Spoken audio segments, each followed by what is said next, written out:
ನಿಮಗೆ ಇವತ್ತು ಕಾಯಿ ಚಟ್ನಿ ಹೆಂಗೆ ಮಾಡೋದು ಅಂತ ಹೇಳ್ತಾ ಇದ್ದೀನಿ. ಸೊ ನಿಮ್ಗೆ ಯಾವಾಗಲೂ ಒಂದೇ ಥರ ಚಟ್ನಿ ಮಾಡಿ ತಿಂದು ಬೇಜಾರಾಗಿದ್ದರೆ ಈ ಥರ ಟ್ರೈ ಮಾಡಿ. ಸೊ ನಾನು ಸ್ವಲ್ಪ ಕಡಲೆ ಬೀಜ ತೊಗೊಂಡಿದ್ದೀನಿ. ಕಡಲೆ ಬೀಜನ ಹುರ್ಕೋತಾ ಇದ್ದೀನಿ. ನೋಡಿ ಈ ಥರ ಹುರ್ಕೋಬೇಕು ಸ್ವಲ್ಪ.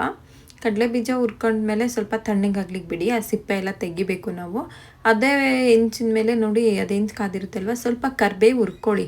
ಸ್ವಲ್ಪ ಕರಿಬೇವು ಅದು ಹುರ್ಕೊಳ್ಳೋದೇ ಬೇಕಿಲ್ಲ, ಅದೇ ಬಿಸಿ ಇರುತ್ತಲ್ಲ, ಬಿಸಿದ್ರ ಮೇಲೆ ಹಾಕಿದ ತಕ್ಷಣ ನೀವು ಅದೇ ಸ್ವಲ್ಪ ಫ್ರೈ ಆಗುತ್ತೆ, ಒಣಗತ್ತೆ ಸ್ವಲ್ಪ.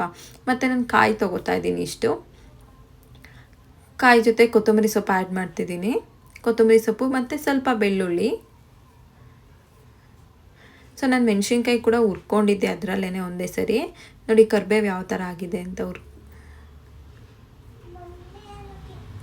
ಸೊ ಎಲ್ಲ ನಾನು ಹುರ್ಕೊಂಡಿರೋದು ಕರಿಬೇವು ಎಲ್ಲ ಕೊತ್ತಂಬರಿ ಸೊಪ್ಪು ಹಾಕಿದ್ದೀನಿ ಮತ್ತು ಕಡಲೆನೂ ಹಾಕ್ತಿದ್ದೀನಿ.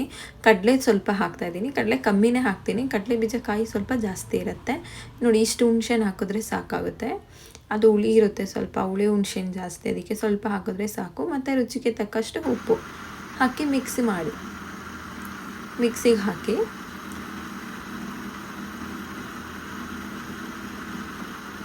ನೋಡಿ ಯಾವ ಥರ ಆಗಿದೆ ಅಂತ. ಈ ಥರ ಇದ್ದರೆ ನೋಡೋಕ್ಕೆ ಎಷ್ಟು ಚೆನ್ನಾಗಿ ಕಾಣಿಸ್ತಿದೆ ಅದು.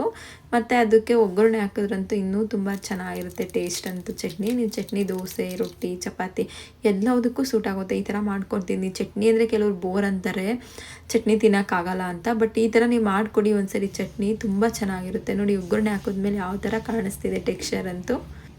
ಈ ಥರ ಟ್ರೈ ಮಾಡಿ ನೋಡಿ ಒಂದ್ಸರಿ, ತುಂಬ ಚೆನ್ನಾಗಿರುತ್ತೆ. ಸೊ ಇನ್ನೂ ಯಾರೆಲ್ಲ ನನ್ನ ಚಾನಲ್ನ ಸಬ್ಸ್ಕ್ರೈಬ್ ಮಾಡ್ತಲೇ ನೋಡ್ತಿದ್ದೀರಾ, ಆದಷ್ಟು ಬೇಗ ಹೋಗಿ ಸಬ್ಸ್ಕ್ರೈಬ್ ಮಾಡಿ, ಪಕ್ಕದಲ್ಲಿರೋ ಬೆಲ್ ಐಕನ್ನ ಕ್ಲಿಕ್ ಮಾಡಿ. ಮತ್ತೆ ಸಿಗೋಣ ನೆಕ್ಸ್ಟ್ ವ್ಲಾಗಲ್ಲಿ.